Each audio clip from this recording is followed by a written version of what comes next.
folks, I'm Natasha and welcome back to my channel. If you're new here, welcome. I do book things here. So it's going to be my monthly wrap up for the month of July. I read 23 books this month, so it's going to be very brief about what I say about each. If you guys are curious about the last 8 books I read this month, I do have my booktubeathon wrap up where I go much more into detail about those books than I will in this video. I'll kind of sort of gloss over them in this video. So I read a shit ton this month. I read 23 books in total, which equals out to 6,795 pages, which equals out to 219 pages per day, which is a little bit higher than last month, but I also blame that on booktubeathon, so I read a little bit more. In terms of my star ratings, guys, I was just throwing fives. So my star rating, again, sort of went like this.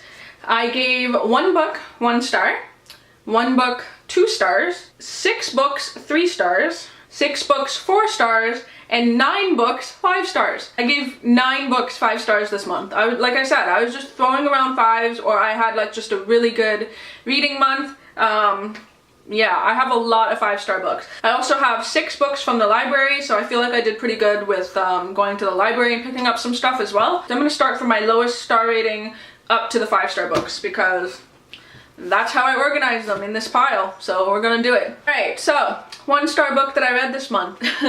This is The Juliet Society by Sasha Grey. You who don't know, Sasha Grey is a porn star, and I saw this and went, I want to know what this porn star has to say. Turns out she writes really graphic erotica. What little plot there is in this book, it's about a college girl who somehow stumbles across like a big underground sex ring that like famous people get in. She has a lot of sex in this book, both with her boyfriend and thinking about having sex with other people and then having sex with other people. It's bad. It's written bad. The plot is bad.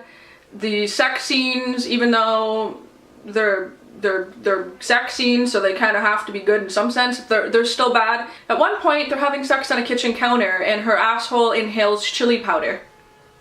There you go, folks. I have nothing against erotica. I love some erotica every now and then. This was just absolute trash. And I know a lot of people don't like saying that books are trash and stuff, but this was trash. 1 star. Do not like.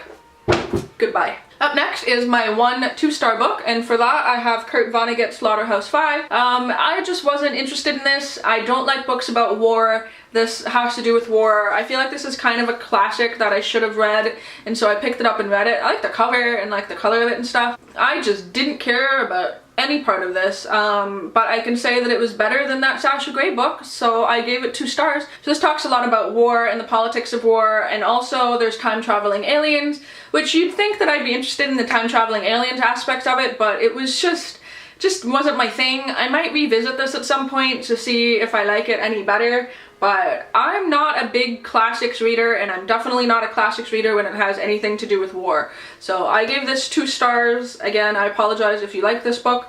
I did not. Alright, so moving into 3-star books, I have 6. First being Perks of Being a Wallflower. This was a reread for me, and I found this really interesting because when I was about 14, 15 when I read this, it was one of my favorite books at the time, and I cried when I was that age. It like hit me, and it was sort of the first book that I had read, I guess, about some of the serious topics that this book talks about. It made me cry, and so I saw this at Value Village. I picked it up for like a couple dollars and thought, okay, this is a book that I should have because it really hit me when I was a teenager. And it was just okay. I didn't cry. I wasn't really emotional about it. I kind of had forgotten some of the things that happened in this book, so I was actually sort of surprised by them again. But I think being now 28, it's been 15 years since I read this, it doesn't have the same impact on me because I've read, I think, so much darker stuff. I do like the way that it was written in diary entries. I think that really influenced a lot of like young adult books moving forward throughout the years. This was just okay, and so I gave this 3 stars. Alright, so another 3-star book you guys might be PO'd at me about, that is Harry Potter and the Chamber of Secrets, or as I call it, Harry Potter number 2. I've started to read all the Harry Potter books because my fiance has them, and so I read both the first book and the second book in July, And the second one, not my favorite. I didn't like it as much. I found it didn't really get interesting until the very end of the book. I wasn't as super thrilled about as I was in the first book. That being said, it's written fantastic, it's still magical, it's still cute. It's just, to me, not as good as the first one. So I gave this just a sort of average 3-star rating, but really more like 3.5. Alright, so moving on, I read The Nerdy and the Dirty, and this book I saw Chelsea Doll read and thought it was really interesting. I decided to read it because she had some opinions on it that I wanted to see if I also had opinions on. It's getting real bright in this room. So this has to do with teenagers, the girl who is just sort of accepting the fact that she's sort of sexually open and free, and then the boy who is just like a nerdy boy who is friends with a bunch of nerds and whatever. And they end up at like the same sort of family camp over the Christmas holidays, and like they do have sex. And to me, this is one of the most unrealistic portrayals of teenage sex that I have ever read. I thought it was great that they ended up using like protection and talked about consent. He explored her female area and whatnot. That's kind of nice that that's in a book for a change. But like, listen, I'm 28 with a fiance, and how often does it happen in my adult life that two partners reach climax together? And let me just tell you, it's not gonna happen the first time you fucking have sex when you're 16 years old. The sex scene in this was just like, it was cute, but it was cringy in the sense that I'm like, really? Like, they're both gonna come at the same time? That's not how sex works. So this is definitely just a solid low 3-star book for me. I did like the talks of female masturbation. I thought that was good, but like Chelsea said, this is written from an adult male's perspective, writing about teenage female masturbation. It's kind of weird. It's kind of weird. Yeah, I give this one just a solid 3. It was just okay. If you guys have any opinions about this, please let me know, because yeah. 3-star book that I did talk about in my booktubeathon wrap-up if you want more of my opinions on it. This is To All the Boys I've Loved Before by Jenny Han. I enjoyed this. It was cute, but I wasn't really emotionally attached to like anything really that was going on. I give this one probably more of a 3.5 rating just because it was well written. I like some of the family relationships and stuff. I'm interested to see where the series goes, and I probably will pick up the rest of the series and hope that like one of the other 2 books would rate a little bit higher for me. But for me, it was just average, and if you want more insight on that, watch my other review. Another 3-star book for me this month was Chasing Jupiter. I read this again during booktubeathon, so if you want more opinions on that, it's in that video. This takes place in the 1960s, a girl and her younger brother who I believe has autism. That's kind of how it reads, but they don't explicitly state that. They're trying to build a rocket, and her brother has an accident, and it talks about family, it talks about brother-sister relationships, and there is a nice romance in this. I just kind of sped through it, and I don't really remember it, and it's not a memorable book to me, so I just gave this one an average 3 stars. And then the last book that I rated 3 stars this month was The Gigantic Beard That Was Evil. I believe in my wrap-up video I said I gave it a 4, but I actually bumped it down to probably a 3.5 just because I read it and I liked it and I liked the art style. This is a graphic novel, by the way. It's really cool. I feel like I need to reread it to rate it back up to a 4. I feel like there's a lot of underlying sort of things going on in this graphic novel that I need to reread to fully get it. It was a cute story. It's about a guy who lives in a place called Here, and all of a sudden he grows this beard that like just he can't trim and is unclean and stuff like that. And he sort of becomes an outcast and gets pushed out of the town into a place called There. So there is definitely some like underlying things and topics in there. I didn't get them upon the first read, so I want to reread this and possibly boost it up to a 4. I rated this one down to a 3, but it's more like a 3.5 to me, possibly up to a 4 if I decide to reread it. So moving on to 4-star books, I have 6 4-star books for this month, and a couple that I grabbed from the library. So the first one I got was The Girls by Emma Cline, I believe. I'll include pictures here if I can figure that out. This book was fantastic in the sense that it was very, very well written, and it was very like flowery, poetic writing. I loved it. So this book is about a girl who is an outsider essentially to the Manson family murders. She's like a 14-year-old girl gets wrapped up in that sort of Manson culture. They don't explicitly say that because of the work of fiction, but it reads like the Manson family, and that's what it is based on. I know pretty much everything inside and out of that case. I love true crime, and I love that whole like hippie, like culty culture. I really like this book. I like the story. It's just, for me, it wasn't a 5-star book because I wanted more from it. As she is an outsider looking into this family, I really wanted more of the true crime stuff because I know so much about that case, which I understand that's not the point of the story. The point of the story is that she almost got like wrapped up in this.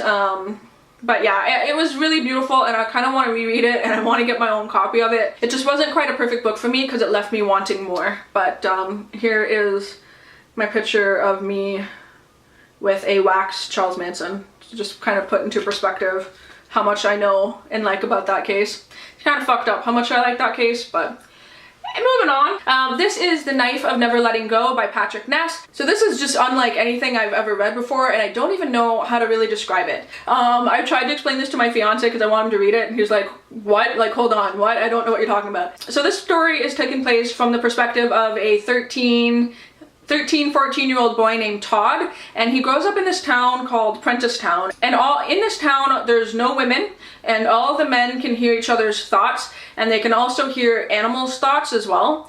And literally from the first couple lines in this book, I was intrigued. The first line in this, it says, "The first thing you find out when your dog learns to talk is that dogs don't got much to say about anything. Need a poo, Todd. Shut up, Manchi. Poo. Poo, Todd." So another thing that I really loved about this was the narration. This is told from a boy who doesn't really read or write very well. So a lot of the words are misspelled and it's hard to read sometimes, but once you get into it and you sort of understand what the words he's trying to spell and trying to say, it's beautiful and it's fantastic. And I don't want to give any spoilers to this as to like what happens, but man, I was so captivated by this and like captivated by the world and finding out like why the men can hear each other's thoughts and just his adventure and who he stumbles across and all this stuff. It is so good. The ending of this, whew, I want to read the second one immediately now that I've started talking about this, because that fucking ending upset me, and that's all I have to say, and I fucking cried. There you go. I don't know, but yeah. So up next is another library book, and this is Landline by Rainbow Rowell. So I love Rainbow Rowell's writing. Like, there's no secret that she's fantastic. This is one of her adult books that talks about a woman who's kind of going through some marital issues, and it's around Christmas time, and her husband decides to just take the kids to their family's house, like states away and stuff, and her life kind of crumbles a little bit because of that, and she finds this old phone in her childhood bedroom. So she picks up the phone to talk to her husband and finds out that the only way of communicating with him right now is about of years before they were married. So I really enjoyed it, sort of like the time travel-y a little bit aspect of it. And I like the discussions in it where she sort of talks about like, hey, am I crazy because I got this like spooky phone, you know? I thought it was really cute, and I just really enjoyed it. It was a solid 4, and I really enjoyed it, and I think if you like Rainbow Rowell's writing but you haven't read her adult work, check that one out because it's really good. And History Is All You Left Me by Adam Silvera talks about a teenage boy whose ex-boyfriend died in an accident, and he's trying to figure out his emotions behind it and meets his ex-boyfriend's current boyfriend because of this. And it talks about the relationship with grief and dealing with that. I love the representation in this because the boys are gay and they're open about that. I love the way that it talked about grief and it talked about sex and relationships, and it was just really well written and well told, and I love that perspective because I'm a straight female, so I don't get that. Reading about relationships that are different from mine so I can get a different understanding of that. A lot of the reviews that I've heard about this is like, you're gonna cry, you're gonna like fall in love with these characters, and while I liked them enough, I didn't like feel what I thought I was going to feel out of the book, which is why I sort of rated it down to a 4. But it's really fantastic, and I do suggest this one as well. 4-star book was This Song Will Save Your Life. This has to do with a 15-year-old who's trying to become cool. She discovers an underground dance club, and she learns to DJ and sort of talks about her life with that. I really love this. I go definitely more into detail in my booktubeathon wrap-up. I go into quite a bit of detail as to why I like this, but this was really good. It's just I didn't like the ending as much. It just wrapped things up a little bit too quickly. I annotated a couple spots in this that I really liked, so this book was probably more about a 4.5 for me because I liked it that much. Again, just the ending was a little bit off, but definitely a 4-star book, and I highly suggest this. So this is Snot Girl by Brian Lee O'Malley and Leslie Hung. This was a book that I read because it was like, I have green hair, I have to read it. I love the art style in this. I do mention as well in my wrap-up that the story itself is a little bit lacking, but it pushes it up to a 4 because of the art and because I just like it, basically. And you don't get too much from the first volume, but I'm excited to see where it goes, which is why I kind of gave it a 4. Alright, I have to pause and put my hair up because it's like 1,000 degrees and I'm like so sweaty in this room right now. First 5-star book that I read this month, Harry Potter #1. I finally got around to reading Harry Potter for the first time. I know, I'm 28 years old, I've never read them. I get it, guys, I fully get it. The magic is real. I loved it. It was so great. And I just want to read all the Harry Potter now. You gotta understand, because I've never read Harry Potter, but I know things about Harry Potter, that reading the book and sort of like piecing everything together in my mind was just like a perfect experience. I gave this book 5 out of 5. It was awesome. And I love it. So there you go. That's all that needs to be said about Harry Potter. This is Fangirl by Rainbow Rowell. This talks about a girl who goes to college and she writes fan fiction, essentially Harry Potter fan fiction, from what I can tell. She ends up like meeting her roommate and meeting a boy. Now, the love interest in this book was like probably one of the best written love interest that I've ever read in like a YA book. Levi, who is the love interest, is so well written, and he is just like a precious baby angel. I loved this. I thought this was so just fucking good, and it's hard for me to say if I like this more than I like Eleanor and Park, but this was a hell of a lot more fun to read than Eleanor and Park because that book made me cry. But I love this, highly recommend. Everyone has probably read it by now, but if you have it, read it, it's good. So this is Unbecoming. I forget the author's name because I'm inserting things here. I don't have it. This book, guys, oh man, this might be one of my favorite books of the year. It is just, I love books that talk about family, and you guys know I love books that talk about older people or are told from the perspective of older people because I just love that. It hits me hard when it comes to that. This book talks about 3 generations of women. So there's the youngest granddaughter, the mom or like daughter, and then the older grandmother. I don't even know how to describe this without any spoilers. Everyone has their own issues. So this book made me cry so many times and made me feel so many feels that I'm getting emotional talking about it. The grandmother in this story has Alzheimer's, and you get it from her perspective, which is the first book that I've read from an Alzheimer's old person's perspective.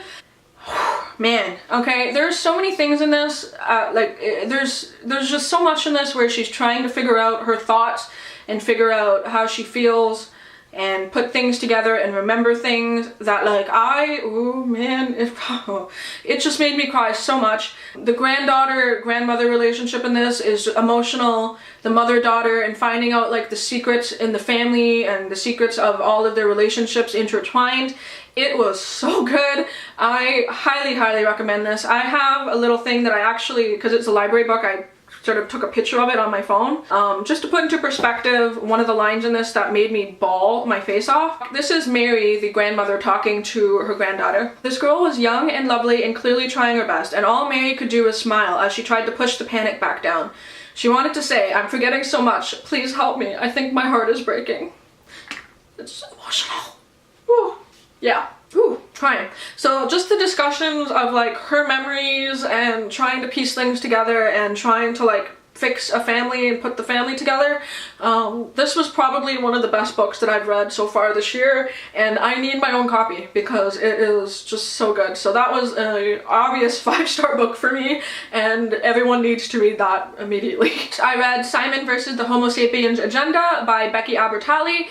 This was just a cute little like book that I loved. This talked about Simon, who is a boy who's gay. He's in the closet and is talking via email to this other boy in his school. Things happened, and that sort of love and cuteness and friendship and adorableness, and it was just lovely, and I loved it, and it was a perfect book to read after hard-hitting family emotional stuff, and I loved it, and I gave it 5 stars. That's all that needs to be said there. Up next we have Amy and Roger's Epic Detour. I loved this. This is so summery, and I love road trip books. They're some of my favorite books to read. If you're looking for like a perfect summer road trip book that's kind of fluffy yet has like a little bit of something darker underneath it, it's again fantastic. The talks about Amy and her father were great. The people that they run into are great. The romance is great. It's just so great, and I gave it 5 stars. I would say one of my favorite things about this book as well is it shows like pictures of all the places they've been, which is something I 100% do on a road trip. So I just fell in love with this, and this might just be a book that I revisit every summer because I like it. Alright, I'm gonna put these 3 books all together because my battery is dying and I need to wrap this up. Alright, I talk about all 3 of these books in my booktubeathon wrap up. First we have The Humans, which talks about an alien who comes to Earth and sort of embodies humans, learns about love. This is one of my favorite books. Again, obviously a 5-star book that I read this month. So many things in this were just impactful, and I loved the way that it was written, and it was just excellent. So I really suggest this. Then we have The Smell of Other People's Houses, which is a shorter read, but it's very, very gripping and so well written that boom, everyone needs to read this. Definite 5-star book. I don't know how much more to go into it than that. Please check out my other review where I talk more about it. It follows the story of 4 teenagers who live in Alaska and how their lives sort of all intertwine, and it's just such a well-written story. Beautiful. And then also None of the Above, which talks about an 18-year-old girl who finds out that she's intersex, and then her whole high school finds out as well, and talks about her feelings towards that. I learned a lot from this book, and I cried and was gripped, and I loved a little thing in here that makes me cry, which you guys might have seen me cry in my other video. I'm just crying in all the videos. If you're looking for a book with a little bit of diversity about an intersex character, please read this, and if you're not, read it anyway. It's really, really good. Alright, and then lastly, last 5-star book of the month. This is El Defo. This is a graphic novel in own voices. It's more like a graphic memoir from an author who is deaf. For those of you who don't know, I am hard of hearing. I wear hearing aids. I wore hearing aids in kindergarten, and it was a really like traumatic thing for me. This book made me cry, I would probably say, from page 1 to through the whole thing. I don't even know how to, I need to make a whole video about this because I'm going to cry talking about it. So I'm going to show you guys some of the artwork because it's beautiful. So it follows a little bunny who gets meningitis and loses her hearing. That's not how I lost my hearing, but mine's just hereditary. But she gets meningitis and loses her hearing, and she gets a hearing device, like a hearing aid, and it talks about her figuring out how to communicate and how her teachers help her and how her parents help her and the friendships she has because of it, and there's so many things in this. Bad day to wear nice makeup.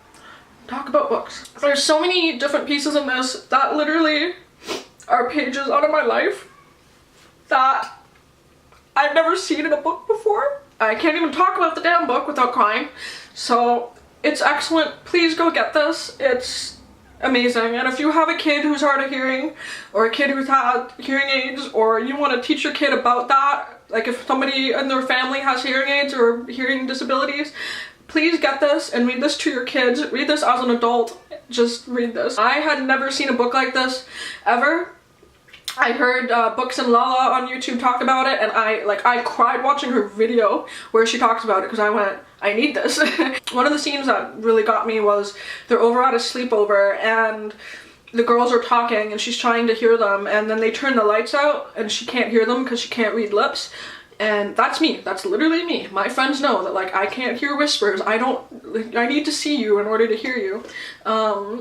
Yeah, it's just, this is everything. And this is a 10 out of 10. This is 10 out of 5 stars to me. This is the most impactful book that I've read probably in years. So yeah, that wraps up all of my books, and I'm gonna stop crying and fix my eyelash now.